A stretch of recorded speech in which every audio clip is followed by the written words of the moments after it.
é uma mentira. Eu conheço muitas pessoas minimalistas e não, as pessoas não têm casa branca. Oi, turma! Hoje, pensa numa pessoa feliz. Feliz, feliz, feliz, feliz. Esses vídeos estão pra sair há 4 anos, brincadeira. Há 6 meses, né, Vivi? Mais ou menos. Ou mais. Ou mais. Bom, tomamos um café maravilhoso, que a gente falou, vamos tomar um café 1 horinha, só um bate-papo pra fazer uns vídeos? Vamos. 7 horas depois, eu teve até que voltar pra casa, tomar banho, dormir, né? Porque a gente não saía do café. Foi. Alugamos o café. Alugamos o café. Foi maravilhoso pra bater um papo com vocês de coisas que vocês pedem muito. E como vocês sabem aqui no canal agora, sempre tem um papo mais profundo. Eu vou trazer quem? Especialistas do mercado, pessoal que trabalha com isso ou que estuda isso pra poder falar melhor do que eu sobre o assunto profundo. Mas era que eu pesquiso e eu gosto também. Eu amo essa palavra, profundo, é minha cara. Profundo, as nerds, né? Quando eu fui gravar com a Vivi, eu cheguei com o quê? Com um livrinho. Aí ela veio pra cá, chegou com o quê? Com um livrinho de dica maravilhoso. Bom, Vivi, o primeiro vídeo que a gente conversou, comentou, foi nessa... A gente fala sobre sustentabilidade, várias coisas em vídeo, tá? Dicas de cursos e tudo mais. Mas o primeiro, a gente falou sobre o mundo do minimalismo, que foi meio que um catapult para começar essa onda mais forte de sustentabilidade, etc, Sim. que a gente tá vendo. Mas eu quero focar no minimalismo nesse primeiro vídeo, tá? Eu peguei umas frases muito interessantes de conceitos que as pessoas têm do minimalismo e eu quero que você comente isso depois, adoro, tá bom. Então, assim, ideia que vem na cabeça quando a gente fala do minimalismo que eu recebo às vezes. Mari, minimalismo é isso, é aquilo, tá? Tá. Você vendeu tudo? Você não tem nada, não tem apartamento, não tem carro, não tem uma posse. Agora, outra coisa. A sua casa é meio vazia? Tem tipo um sofá branco, uma parede e um vaso de mármore? Tudo branco. Aí, outro paradigma que as pessoas têm. O minimalismo, ele foi feito para você pensar no que é essencial, focar na felicidade, reconhecimento e tudo mais. E tem uma ala que já fala meio tendenciosa que o minimalismo é só de gente rica. Porque só gente rica vai gastar 3 milhões numa blusa de algodão orgânico que vai durar 7 anos, em vez de guardar, entendeu, outro negócio. Adoro. Então tem muita mais coisa que a gente vai falar aqui, mas esses primeiros conceitos eram o que eu mais recebi e eu fui compilando pra gente conversar sobre o minimalismo real. Gente, eu já amei.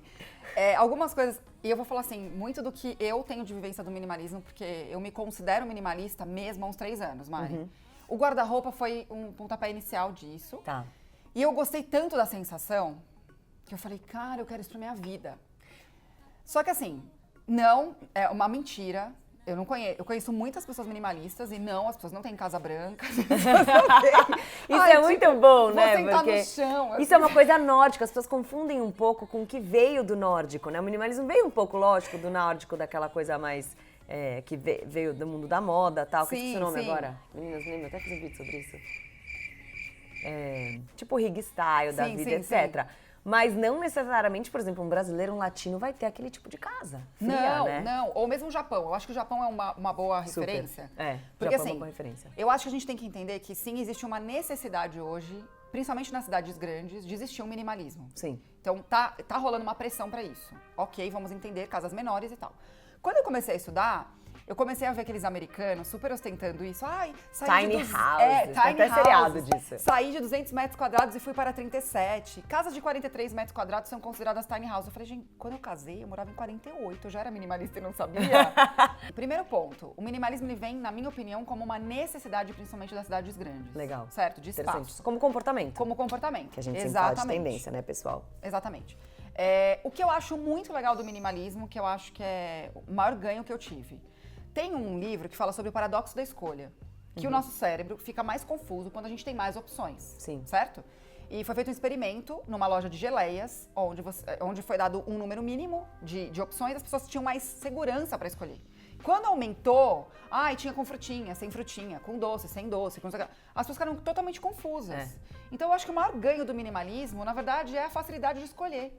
É só isso. E a certeza, né? Exato. O Mindset, um outro livro muito bom que é o Mindset. Adoro. A gente vai colocando todos embaixo depois, tá? O Mindset Adoro. É muito bom. Ele fala principalmente por que grandes empresas, grandes corporadores ou até presidentes têm secretária. Não é pelo fato de frescura de ser secretária, mas o nosso cérebro tem um limite de escolhas por dia. Exato. Se você gasta esse limite com eu bebo água ou não, eu coloco camisa branca ou camisa preta, com coisas que talvez não importem tanto no dia, pessoas que têm que tomar decisões, tipo eu bombardeio o Vietnã, não, entendeu? Elas precisam estar com a cabeça fresca para tomar essa decisão. Então, essa parte do secretário de decidir essas coisas anteriormente é para tomar as decisões certeiras. Vai muito de linha com isso, né? Exatamente. O comecinho do livro, do Mindset, já conta essa história. Exatamente. Então, assim, vamos pegar um exemplo da pessoa minimalista que ganhou, assim, notoriedade agora pelo look minimalista foi o Mark Zuckerberg, que ele usa sempre a camiseta cinza com uma calça jeans. Steve Jobs já era... Steve Jobs, né? Exato. Lá Mas atrás. Steve Jobs temos... Visão. Temos umas coisas por trás, ele te Contradições. conta do design, É. a gente já Eba. chega nele. Mas o que acontece? Enfim, é tudo, na minha opinião, tudo mito. Não,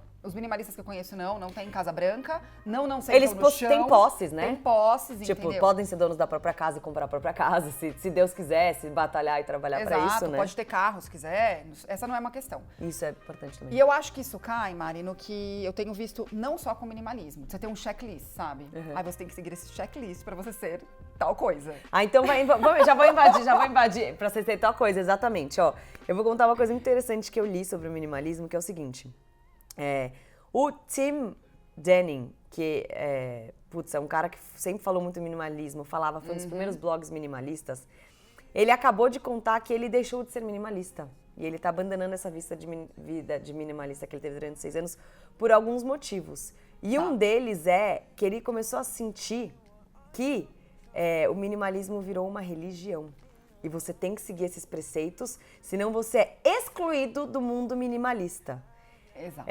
Então eu achei muito interessante esse ponto dele, assim, sabe? Ele falou, eu quero ser minimalista, mas eu não preciso vender tudo e viver de uma mochila. Eu tenho 3 filhos, eu vou viver de mochila na rua, não existe isso, sabe? E uns preceitos começaram a pressionar ele falou, então vou deixar de me concentrar minimalista, mas eu quero continuar vivendo uma vida seletiva, etc. Muito interessante. Só que não quero mais ser pressionado como se fosse uma religião. Exato. Eu comecei a perceber alguns dogmas que começaram a surgir. Sabe, assim? Por isso que eu entendo a visão dele.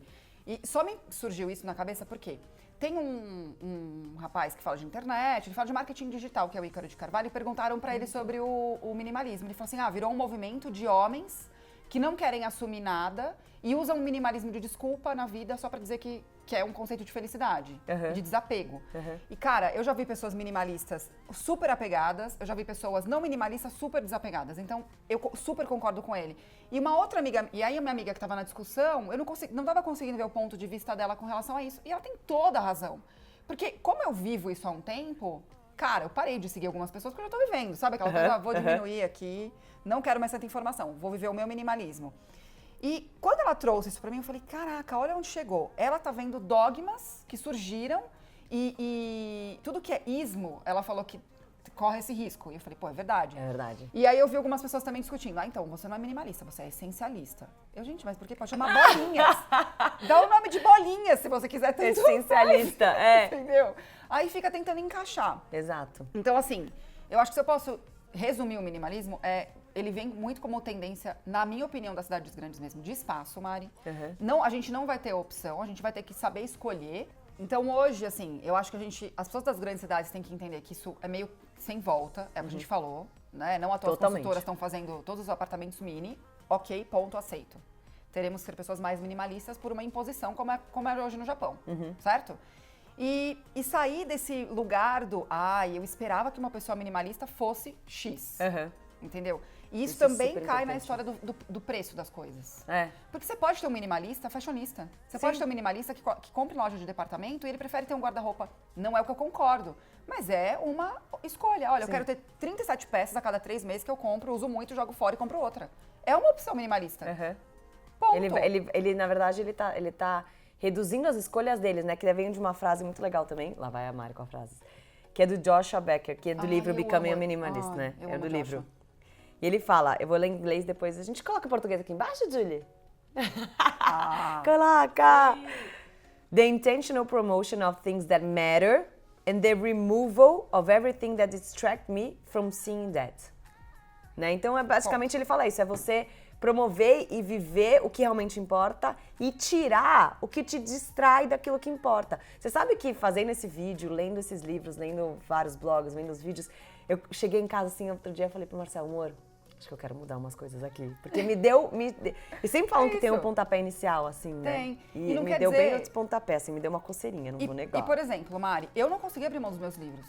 Se um minimalista chegar na minha casa e ver a quantidade de livros que eu tenho, vai falar, meu Deus, você não é minimalista. Sim, com os livros eu não consigo.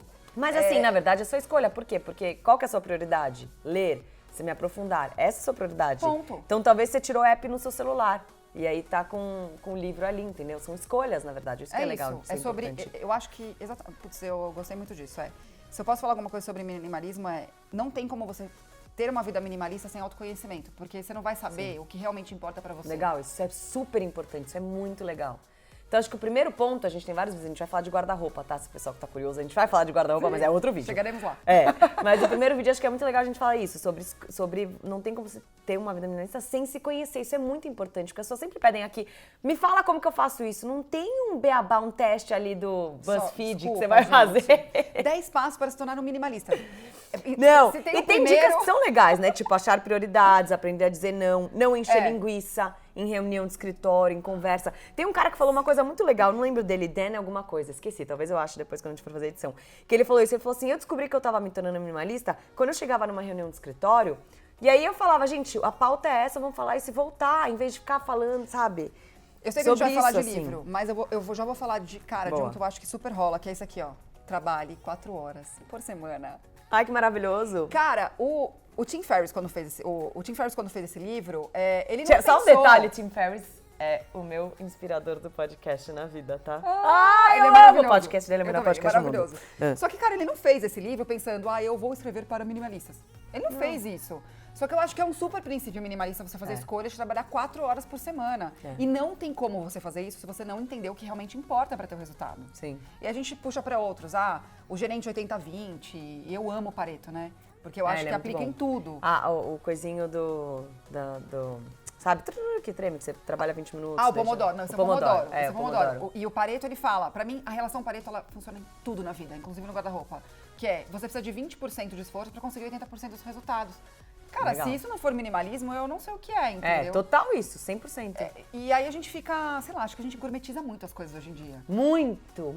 E eu acho que foi isso que aconteceu com o minimalismo, entendeu? Eu acho que isso aconteceu com o minimalismo e com muitas coisas. Então, assim, a gente tava falando sobre a vida de influencer, que é um vídeo que eu vou fazer, que é, sabe, como todo mundo tá enchendo o saco, a realidade. Aconteceu isso, começou, vira uma bolha. Virou uma bolha, agora, essa onda do investimento, tá virando uma bolha essa onda do investimento. Então, todo mundo tem que investir, e tesouro privado, adoro. Amo muita gente que eu sigo no YouTube, que eu vejo isso, que me ajudou em algumas coisas na vida assim, tipo, alugar apartamento. Mudou umas realidades minhas que foram boas mesmo.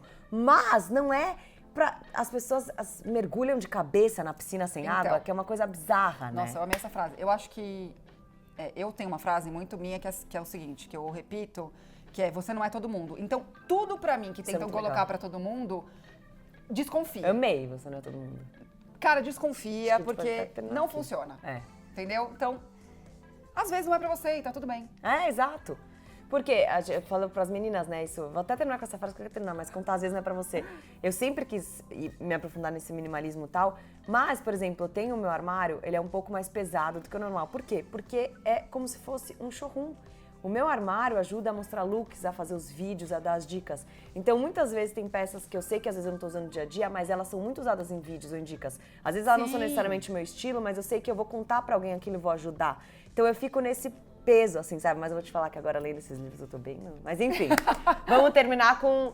No que é pra todo mundo, pode não ser pra você. Como é que é a frase que eu amei? Você não é todo mundo. Então, você não é todo mundo. Desconfie. Se tem uma imposição de, isso funciona pra todo mundo, desconfie. Porque, gente, somos 8 bilhões de pessoas, não é possível. Exato, maravilhoso. E no próximo a gente vai falar sobre o consumo versus sustentabilidade. Que gourmetizou também.